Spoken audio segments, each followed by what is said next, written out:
চমক দিয়ে টি-20 স্কোয়াড ঘোষণা করেছে বিসিবি। দলে ফিরেছেন ক্যাপ্টেন লিটন কুমার দাস, তবে ওয়ানডেতে প্রস্তুত করা হবে সম্মুখে। এদিকে টি-20তে আবারও ঝড় তুলতে প্রস্তুত সাইফ হাসান, তবে বোলিং থেকে বাদ পড়েছেন সাইফুদ্দিন। ওয়েস্ট ইন্ডিজের বিপক্ষে টি-20 স্কোয়াড নিয়ে আরো শুনুন প্রতিবেদন।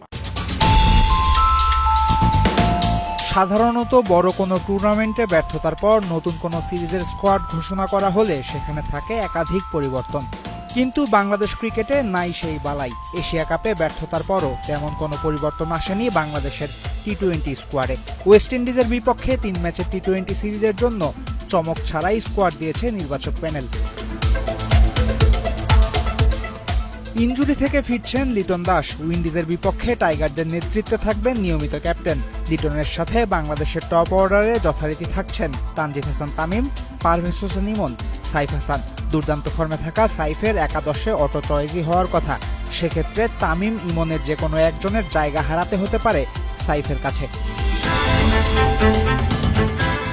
মিডল অর্ডারে টাইগারদের সবচেয়ে বড় ভরসা তাওহিদ হৃদয়ই থাকছেন। হৃদয়ের পর পাওয়ার হিটারদের লিস্টটা বেশ বড়।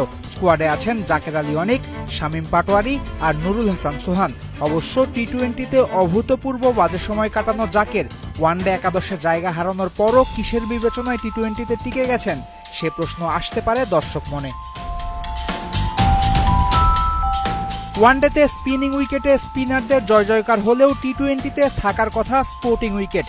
তাই স্কোয়াডে 3 জনের বেশি স্পিনারের জায়গা হয়নি। শেখ মেহেদী হাসান, নাসুম আহমেদ আর রিশাদ হোসেন জায়গা পেয়েছেন 15 জনে। দলের ফরমেশন বুঝে 3 জনের যে কোনো 2 জন থাকার কথা একাদশে।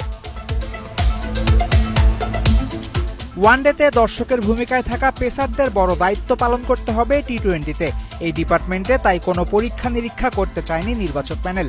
মুস্তাফিজুর রহমানের সাথে তাসকিন আহমেদ, তানজিম হাসান সাকিব আর শরীফুল ইসলামকে নিয়ে বানানো হয়েছে টাইগারদের পেস ব্যাটারি।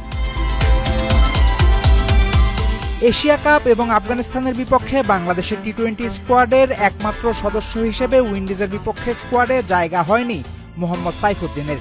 যদিও বৃহস্পতিবারই দলের সাথে চট্টগ্রামে গেছেন সাইফুদ্দিন। সেক্ষেত্রে তৃতীয় টি-20তে অথবা কেউ ইনজুরিতে পড়লে ডাক পড়তে পারে পেস বোলিং অলরাউন্ডারের। বাংলাদেশ উইন্ডিজ 3 ম্যাচের টি-20 সিরিজ শুরু হবে 27 অক্টোবর। ওই দিন সন্ধ্যা 6টায় চট্টগ্রামের বীরশ্রেষ্ঠ ফ্লাইট লেফটেন্যান্ট মতিউর রহমান স্টেডিয়ামে হবে সিরিজের প্রথম ম্যাচ।